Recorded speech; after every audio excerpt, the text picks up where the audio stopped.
Apocalipsis capítulo 2, verso 10 leemos: en el nombre del Padre, del Hijo y del Espíritu Santo. Amén. No temas en nada lo que vas a padecer.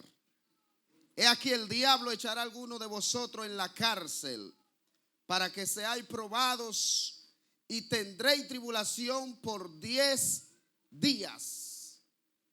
Sé fiel hasta la muerte y yo te daré la corona de la vida. Padre, gracias por tu palabra. Amado Dios, gracias por ella te damos en esta tarde. Rey eterno, en el nombre de Jesús, habla a tu pueblo conforme a tu voluntad y a la necesidad de cada uno, Señor, en el nombre de Jesús. Amén. Puede sentarse. Un llamado a la fidelidad. Ese es el tema que vamos a tratar brevemente en esta tarde. Un llamado a la fidelidad. Aquí el autor del Apocalipsis hace mención en que el diablo echaría a algunos por 10 días en la cárcel.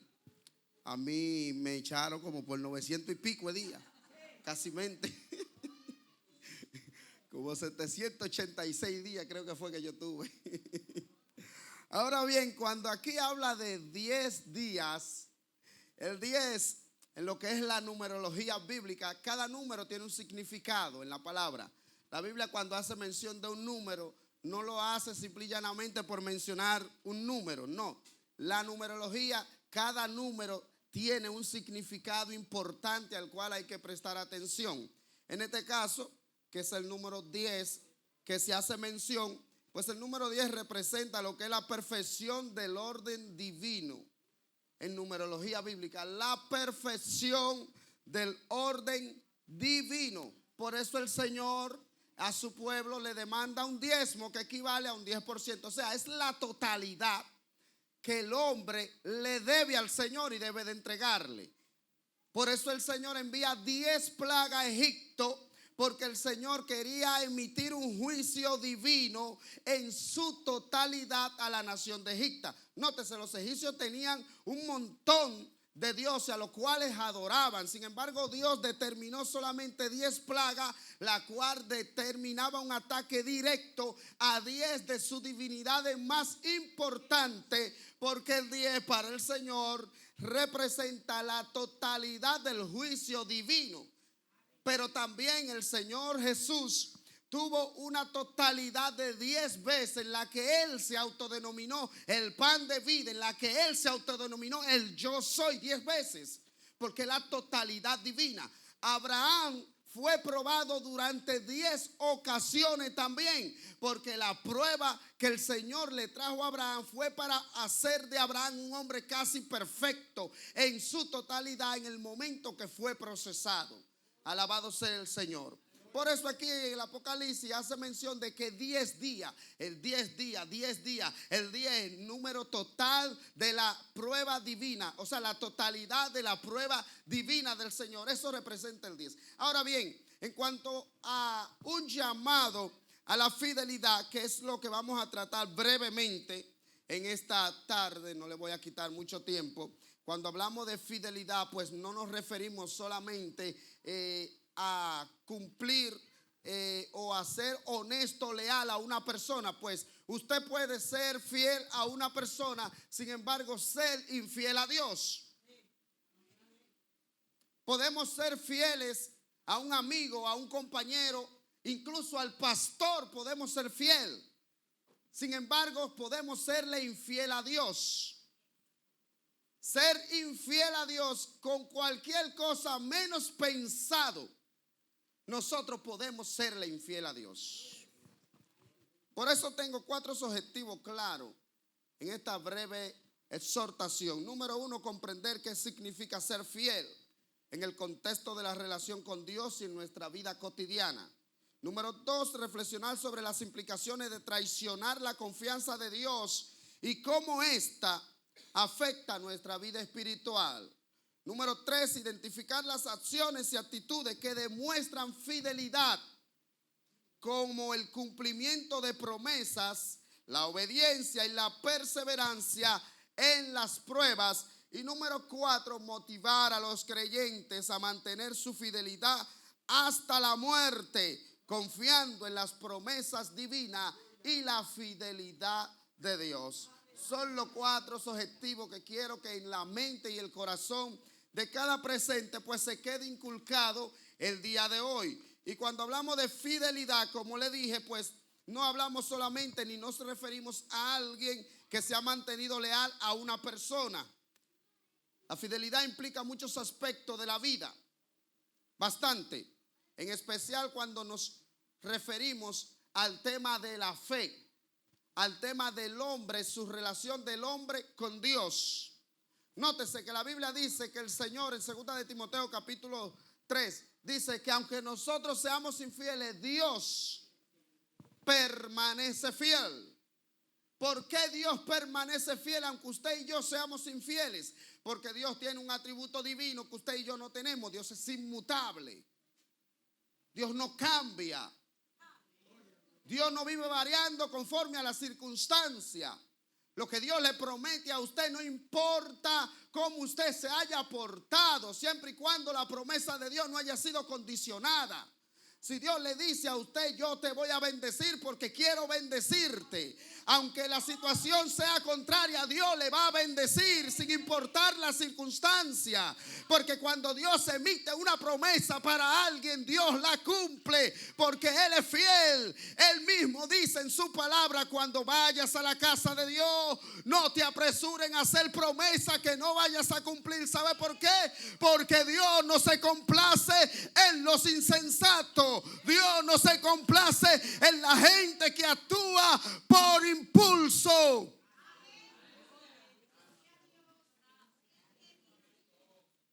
Y cuando la Biblia habla de insensato, la insensatez es un sinónimo de necio, es un sinónimo de tonto, es un sinónimo de loco. Solo los locos, los tontos, los necios, por impulso se ponen a hacerle promesa a Dios que no pueden cumplir. Porque se emocionan en un momento determinado, abren su boca para prometerle a Dios cosas que saben que no pueden cumplir. La Biblia dice: el Señor no se complace con ello. Al Señor no le agradan ese tipo de gente. Cuando usted se siente emocionado porque la presencia de Dios lo ha llenado, mejor cállese y adore a Dios, pero no se ponga a prometer lo que usted no le va a cumplir, porque Dios no se place en esa gente. Aleluya, alguien aplaude al Señor.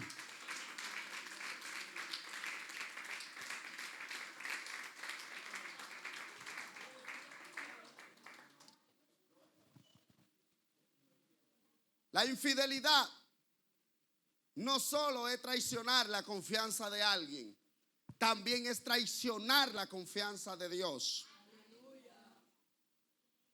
Es traicionar la confianza de Dios. Y quiero que usted entienda que en este término de fidelidad nos referimos a su relación personal con Dios. Créame que Dios tiene más confianza en usted que usted mismo. Dios cree bastante en lo que nosotros nos ponemos a prometerle a Él.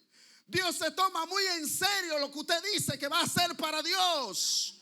Porque Dios no lo ve a usted como alguien débil, como alguien que no tiene fuerza, como alguien que no puede. Dios ve a través de usted al Santo Espíritu que fue enviado para guiar a toda verdad y a toda justicia la iglesia del Señor. Y cuando alguien va a la presencia del Señor, el Señor toma muy en serio lo que esa gente le dice. El Señor toma muy en serio lo que usted le promete, lo que usted le dice que quiere hacer para su obra, lo que usted promete que quiere hacer para el Señor. Por eso es que la palabra del Señor dice: Él da fuerza al cansado y multiplica la fuerza del que no tiene ninguna. ¿Sabe por qué? Porque Dios cree que usted puede ser fiel.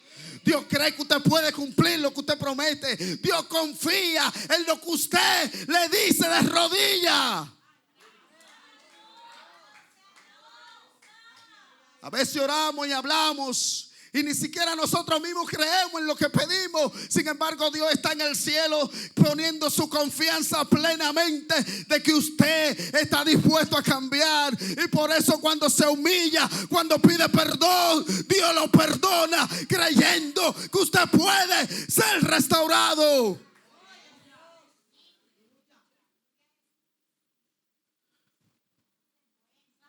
Alabado sea el Señor. La fidelidad no es cualquier cosa. La Reina Valera en Efesios capítulo 5, que habla del fruto del Espíritu, en Gálatas, perdón, que habla del fruto del Espíritu. Hay un pequeñito ahí error de traducción. Y cuando habla del fruto del Espíritu, habla del amor, gozo, paz, paciencia. Y en lugar de fidelidad pone fe. Pues la fe no es un fruto del Espíritu. La fe es producto de escuchar la palabra de Dios. Porque la Biblia dice, por el oír viene la fe. Por escuchar palabra de Dios. Pero la fidelidad es parte del fruto del Espíritu. Usted no puede ser fiel si no es por el Espíritu de Dios. Usted no puede ser fiel y permanecer fiel si no es por la fuerza que el Espíritu Santo de Dios le da. Por eso la fidelidad es parte del fruto del Espíritu Santo. Solo la gente que son llenas del Espíritu son aquellos que pueden permanecer fiel ante las pruebas, ante las circunstancias que la vida le puede presentar. Si no hay llenura del Espíritu, es imposible poder mantenerse fiel. Es imposible poder mantenerse de pie. Por eso David dijo, después de haber pecado y después de haberse arrepentido, no quites de mí tu Santo Espíritu. Porque David sabía que solo con el Espíritu podía mantenerse fiel. Solo con el Espíritu podía mantenerse fiel delante de Dios. Alabado sea el Señor. Ahora bien, ¿qué implica que nosotros podamos ser fiel a Dios? Alabado sea el Señor. ¿Qué implica ser fiel? Lo primero que ser fiel implica renuncia a las ofertas del tentador y renuncia a todo lo que amenace tu principio de fidelidad. Renuncia a todas las ofertas del tentador y a lo que amenace tu principio de fidelidad. Porque cuando hablamos de fidelidad, a veces tenemos principios morales, pero cuando hay cosas que amenazan esos principios, nosotros tenemos que tener la valía para mantener esos principios. Sadrach, Mesach y Abednego, cuando fueron amenazados, no solo con ser erradicados fuera de la nación, sino con la muerte misma. Cuando se vieron amenazados entre la espada y la pared para negar sus valores, para negar su principio de fe, tuvieron que tener, alabado sea Dios, una decisión seria. Porque a ellos le dieron la oportunidad de pensar. A ellos le dieron la oportunidad que analizaran si aceptaban la oferta del rey o renunciaban a su propia vida. Por eso Apocalipsis dice, sé fiel hasta la muerte. Es que tus principios no pueden ser negociables, así sea que tengas que enfrentarte a la muerte.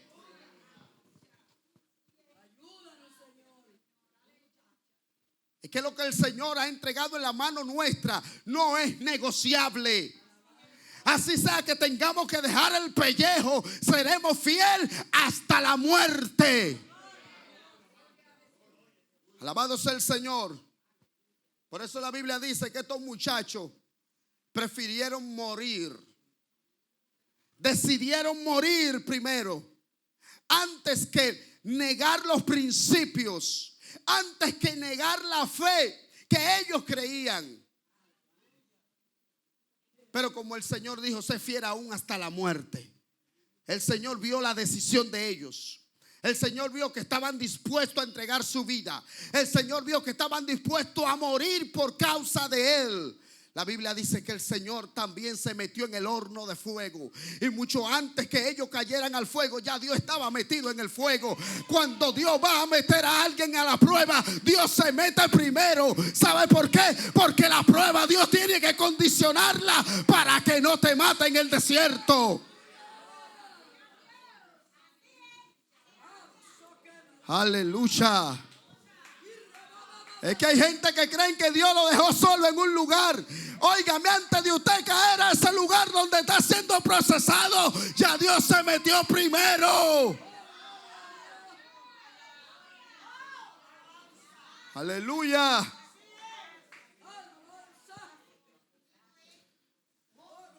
Antes de yo llegar al penal de la Victoria, Dios estaba metido allá. Porque cuando yo pisé la zona de la alcaldía, alguien estaba esperándome. Yo no lo conocía, yo no sabía quién era, pero inmediatamente llegamos. Dijo: William Henao y Carlos Pujol, ustedes no van para la plancha, vengan conmigo. Y nos llevó a un lugar donde no todos los presos nuevos llegan. Porque Dios, antes de procesarnos, no se mete primero. Por eso Él dice: se fiera hasta la muerte.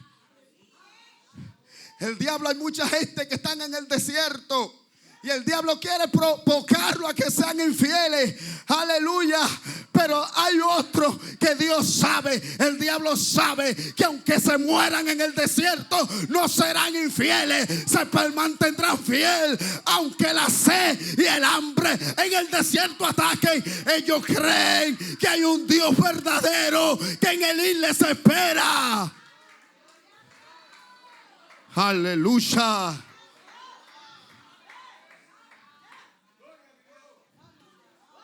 Porque hay gente que son fieles dependiendo de la circunstancia. Pero hay otros que son como Sadrach, Mesach y Abednego, que la circunstancia no varía su carácter de fidelidad. Y Dios busca gente que las circunstancias no le muevan.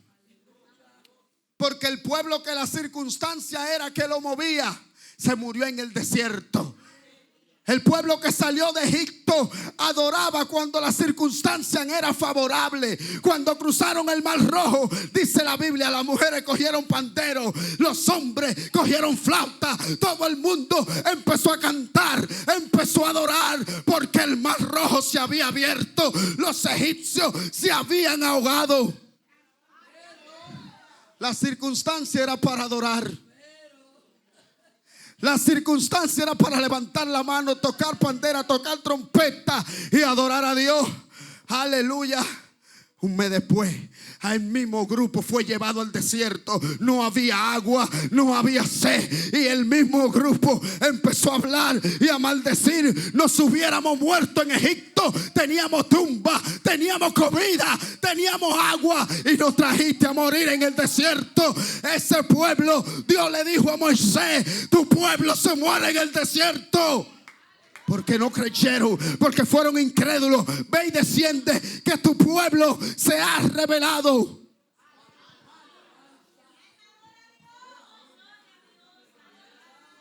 Dios se desvinculó de Israel, se divorció de ellos en el momento que Israel hizo el becerro de oro.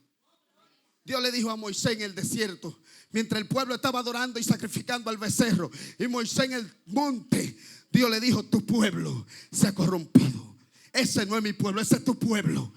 El pueblo mío no se corrompe, el pueblo mío no se pervierte, el pueblo mío es fiel. Aunque todas las circunstancias no parezcan favorables, mi pueblo es fiel.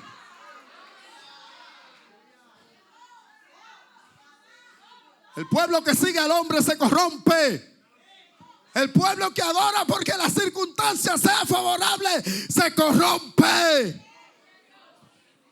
Pero el pueblo de Dios, aleluya, el pueblo de Dios, el que ha sido llamado, el que ha sido escogido, el que ha sido lavado, es fiel hasta la muerte.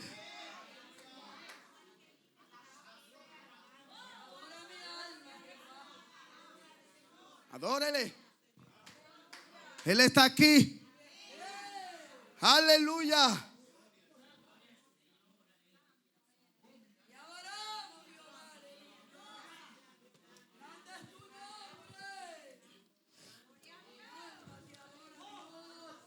Mi alma te adora, Jesús.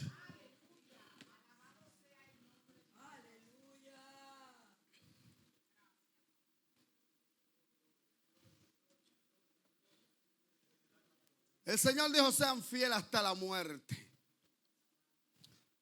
No todo el mundo quiere morirse. Jesús mismo no quería ir a la cruz. La humanidad de Cristo no quería ir a la cruz.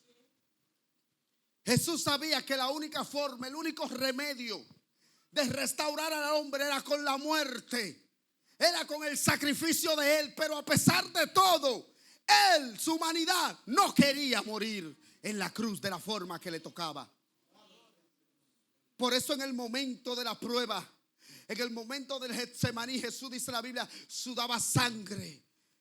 La tensión era tan fuerte que los vasos capilares se rompieron.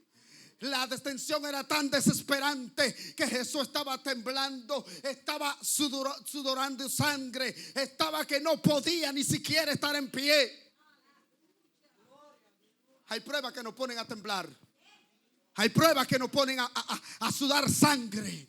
Hay situaciones en las que uno nada más tiene que decirle al Padre: si tú puedes, pasa de mí esta copa. Si tú quieres, pasa de mí esta copa. Pero yo no quiero ser como el pueblo del desierto que hizo su voluntad. Quiero que se haga la tuya, que sea como Cristo, que le digamos como Cristo: si quieres pasar de mí esta copa, pásala, pero que se haga tu voluntad.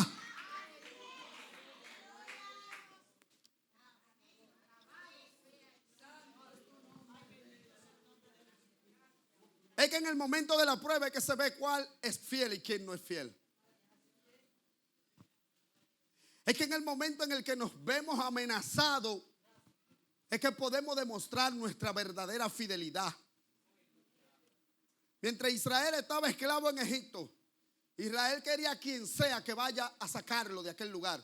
Él no le importaba si venía de parte del Dios de Abraham, si venía del parte del Dios de Edom, si venía del parte de los amonitas, de los moabitas, de los jebuseítas, de los cananeos. No le importaba de parte de quién viniera. Querían ser liberados. Querían ser sacados del yugo de esclavitud en el que estaban. Alabado sea el Señor. El problema es que ellos no supieron mantenerse fiel cuando el Dios que le liberó decidió probarlo. Pues Dios le dijo a ellos en Números capítulo 22: los saqué de Egipto y lo traje al desierto para sacar lo que había en su corazón. Porque era necesario que yo saque a flote lo que ustedes son. Era necesario que yo les demuestre a ustedes si son fieles o no son fieles. Era necesario que ustedes pasen por esta prueba para que de verdad demuestre si me son leales o no me son leales. Hay ocasiones en las que Dios tiene que sacudirnos, en las que Dios tiene que remeniarnos, en las que Dios tiene que agarrar y sacudirnos como un sedazo, como a trigo. Como le dijo Jesús a Pedro: el diablo me ha pedido zarandearte como si tú fueras un trigo. Pero Dios ruega por ti que tu fe no falle. Dios ruega por ti que no seas infiel, que te mantengas fiel a la palabra, a la promesa que le hiciste a Dios.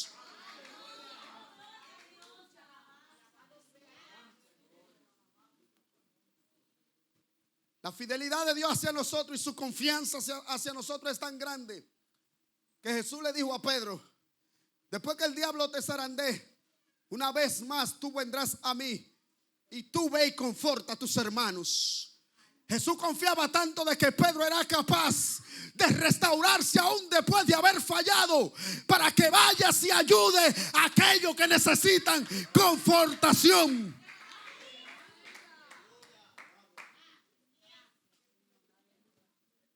Vuelto a mí, ayuda a tus hermanos.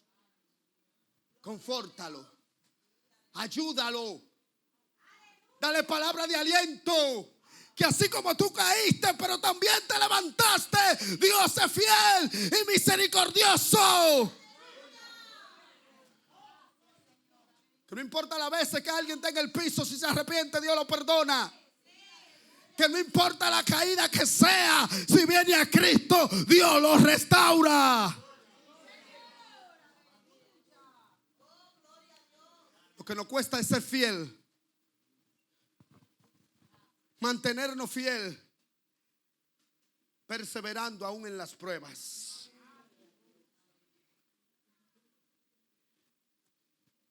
Alabado sea el Señor.